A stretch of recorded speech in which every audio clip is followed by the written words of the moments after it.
Good day and welcome to another fantastic edition of 360 Sport. It's another exciting moment where we will focus today's program on the Super Eagles' performance under Genort Rohr. And before I start today's program, we'll be talking with Tunde Eludini, a sport journalist. He will be giving us so much as regards to the Super Eagles. We all know that the Super Eagles will be playing next year at the AFCON 2021 Nations Cup taking place in Cameroon. But a lot of Nigerian sport fans are not so confident in regards to the performance before doing the qualifiers, the World Cup qualifiers, and also the AFCON qualifiers. So we'll be talking straight with Tunde Eludin. Tunde, yes, Tunde, are you there? Yeah, I can hear you. Yeah, I want your opinion on the performance of Ghana Troy, Super Eagles under Ghana Troy so far since he has taken over. Not so many are satisfied with the performance. What's your own expert opinion on that? Okay, for the Super Eagles under Genort, I think it comes in different phases. If you look at our qualification for both the World Cup, that's Russia 2018, and also the African Cup of Nations, then what came in when Nigeria missed out on two consecutive editions of the Nations Cup, and he came in. We qualified, and not just qualified alone. We qualified with games to spare. So also for the last World Cup in Russia, and so on this basis, you tend to rate the German as a successful coach because these were the basic targets that were given to him, and he did not only meet them. I can say he met them in flying colors. But that aside, when we look at the Super Eagles, the expectation is quite high. Maybe rightly or wrongly, many Nigerians believe that they have the best players in the world. They have some of the best players in the world. And so anytime the national team is playing, they want to see some beautiful football and great results.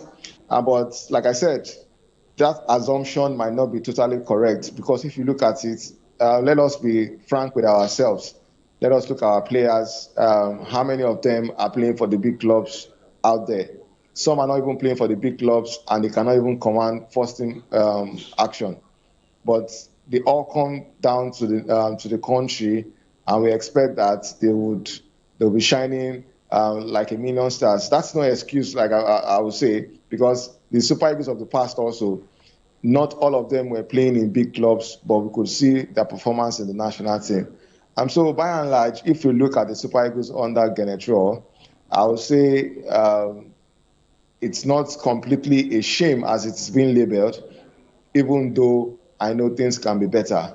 Some of the things, the German has some faults that are very obvious, and in a way, he has some qualities that he has also added to the team. So it's neither here or there.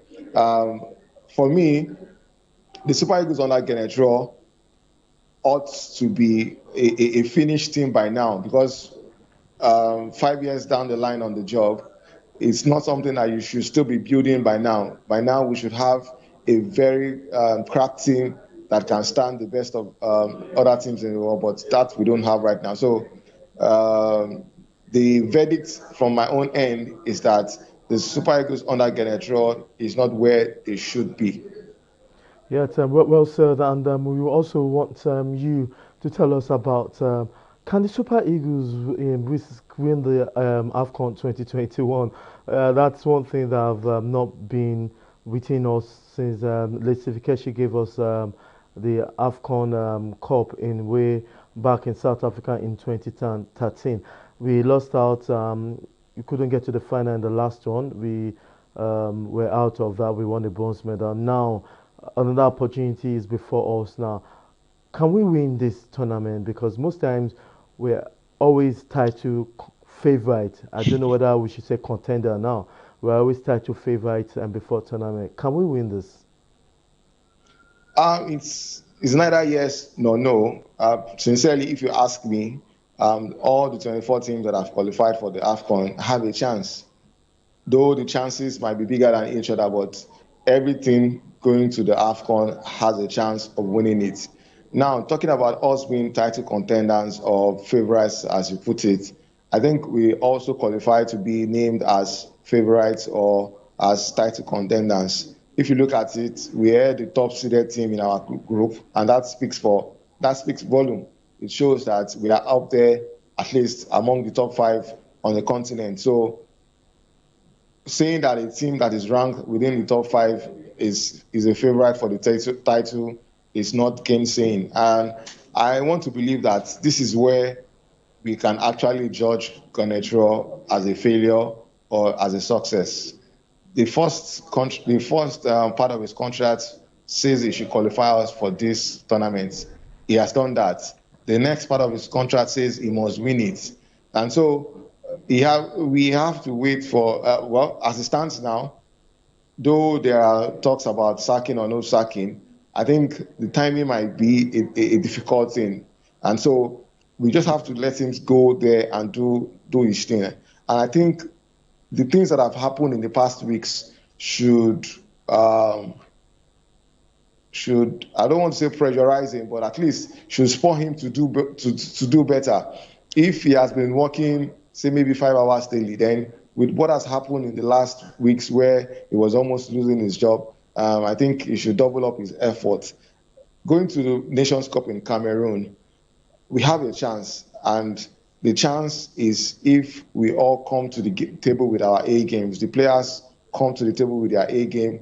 The coaches do what is expected of them. The administrators, they make the right decisions at the right time. I think if all these three can be put together, then we have a good chance of going there. Like you said, the last Nations Cup, we were almost into the final before that late free kick by Mares. And so all things being equal, if we do the right thing, I think we can go all the way and win the tournament. Okay, and one thing so well that Nigerians have been really telling us in all our social media platform is that the Super Eagles have not been sparring enough. I mean, they win games, but it doesn't come with so much confidence expected for them. We win games, we lose ones. And now, if you judge those games that Super Eagles have not been sparring, and we are heading to AFCON 2021 in Cameroon, do you think we can actually go far, or we should expect a different Super Eagles in Cameroon?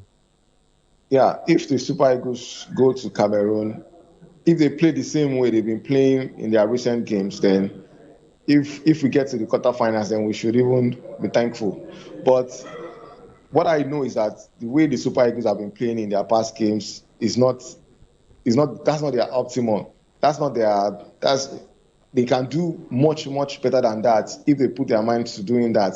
If the coaches and the technical crew they galvanize the team properly, but the problem is that in those games, like it's there's no brainer. Those games were not inspired. Even the ones that we won, we could see many lapses that ought to have been that ought to have been corrected. But in tournament settings, I think there's a bit of more seriousness that is attached to it. And if you look at it again, I think the Super Eagles get lackadaisical when they're facing lesser opposition that they feel they will just run over.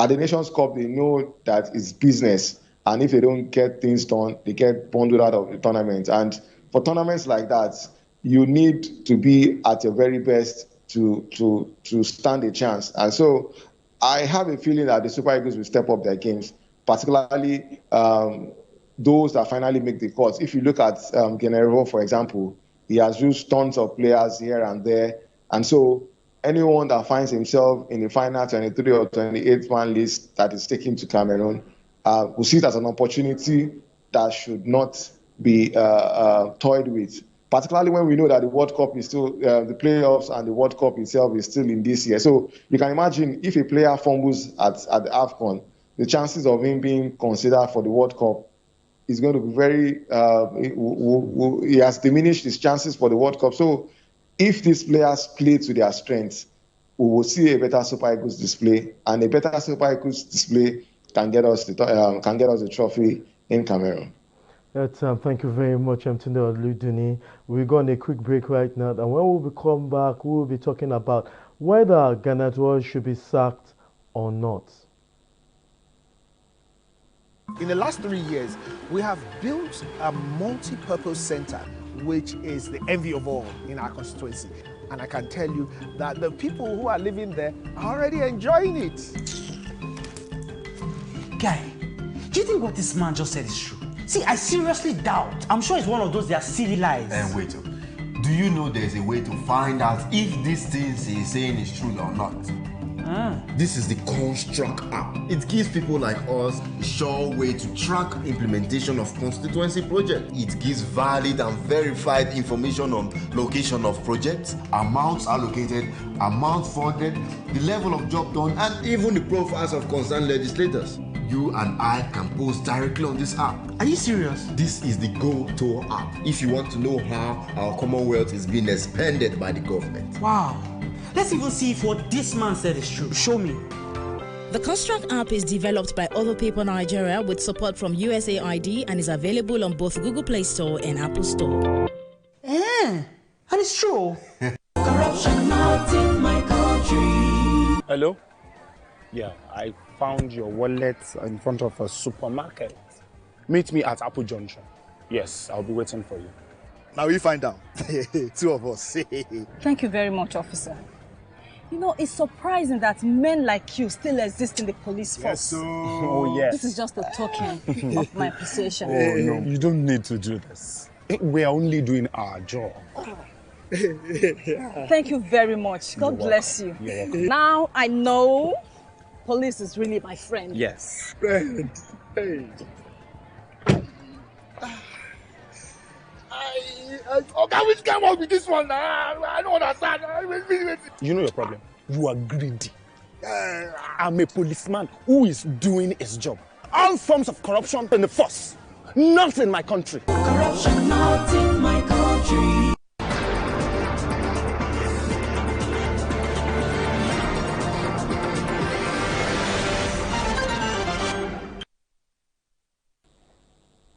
Yes, yeah, welcome back. I'm sure that before this week we had the call, and it's becoming a growing call of the sack of Genort from as the Super Eagles coach. That has to do with the Nigerian Football Federation and the Sport Ministry coming together to see whether he should be sacked or not. Tunde,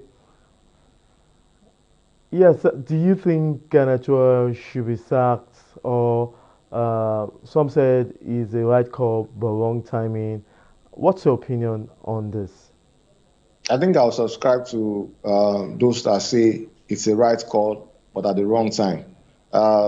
We have barely 35, 40 days to the AFCON tournament, and we want to bring a completely new coach to come and take us to that tournament. I doubt if we can make any headway in such way. And I think, like I said, in the past weeks, Rohr has seen the criticism that has come his way. I'm sure he will have been able to pick out those that he considered as constructive. And of course, there will be others that are just to malign his person. If he has been this conservative in the past, he knows that now is the time to be more flexible. His rigid tactics has to be dropped. He has to use the best of players to get the best of results. He cannot keep using the same team while he has abundance of options. So all these things have come to bear. The last time we played Cape Verde, you can imagine the time that has this to sack or not to sack. You can imagine how many days, how many weeks has already gone again, and no decision has been taken. What tells you that if we sack Genort Rohr today, the NFF will be proactive enough to get us a coach in the next 2-3 days? Maybe we'll have to wait for another 1 week or 2 weeks, and we hear about papers being signed and all that. Before you know it, we are just 1 week to the AFCON. So, and we want to win the AFCON. So how does that happen? So I think we should just let this man go to the AFCON. His contract is clear. Win the AFCON. So if he gets there and he doesn't win it, then it's more honorable to sack him there. Even sacking him then would cost us less because he has failed to meet the targets in his contract. But when you sack him now, and everybody's talking about severance pay, which I think the NFL is even struggling to pay, so that would disrupt the architecture of the team as it is right now. I think what Rohr needs is more of he has been given too much free hand in the past. If he knows that his excesses can be checkmated, then I think he's going to sit up and get us better results. So sacking Rohr is right, but sacking him right now is wrong. That's my take. That also called for the call of Genort sack or not to be sacked before the AFCON. Does that not show that there's lack of confidence or vote of no confidence on him and the Eagles is taking to AFCON, and will that not affect them psychologically towards the game, and much might not be expected and much might not be given by the Super Eagles and the coach? Okay, so I like this analogy that I've just given. Stephen Keshi of blessed memory will tell you that the NFF had no belief in him that he would go all the way to win the trophy.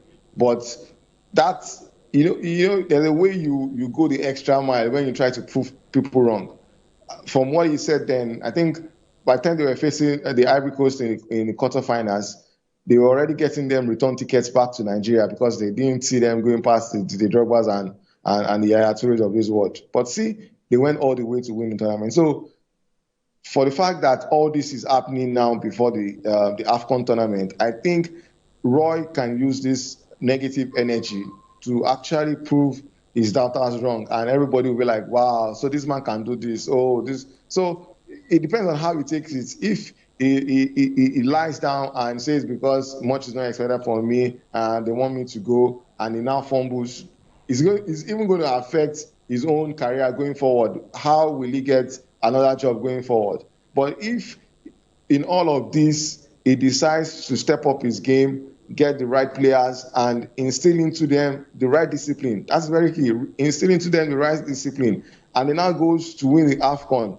He can even call the NFL and say he's resigning. Then they will not be the one to beg him, telling him, don't go. But the pressure that has come before now, I think he can use it positively to get the best of results.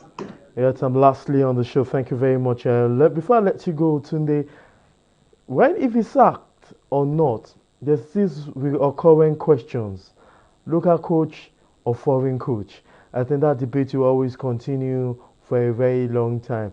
And though I don't have the right of my opinion on the show, but let me ask your opinion in regards to, do we just stick with local coaches? Since that if you look at the statistics of what the local coaches have done and what the foreign coaches have done, is almost at the same par. The foreign coach have given us the AFCON. The local coach has given us 2 AFCON. If you look at 1980, if you consider the first one, and looking at Steve Keshi. So at this, should we just be the local coaches or the foreign one? I think this conversation should not be about local or foreign coach.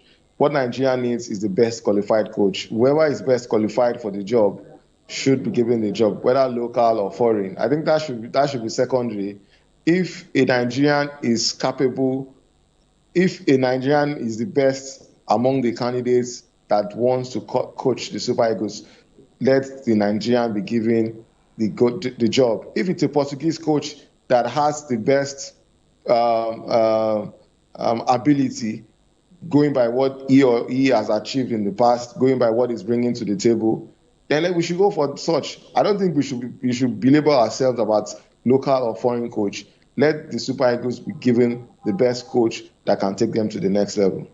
Yes, thank you very much, Tunde Eludini, for being part of today's show. Thank you very much. Yet, this is all we take on today's program. And Tunde likely said that let the best coach be given the job. If Genort is sacked, that it is not a matter of whether it's a local coach or a foreign coach. And that's all we could take on today's program. Let's don't forget, same time next week, we'll give you update on what's leading to AFCON. And let's not forget also that we'll be giving you countdown to AFCON 2021 and 2022 in Cameroon, and much update on this general sport. My name is Mudashiru Shitu. Thank you for being part of today's show.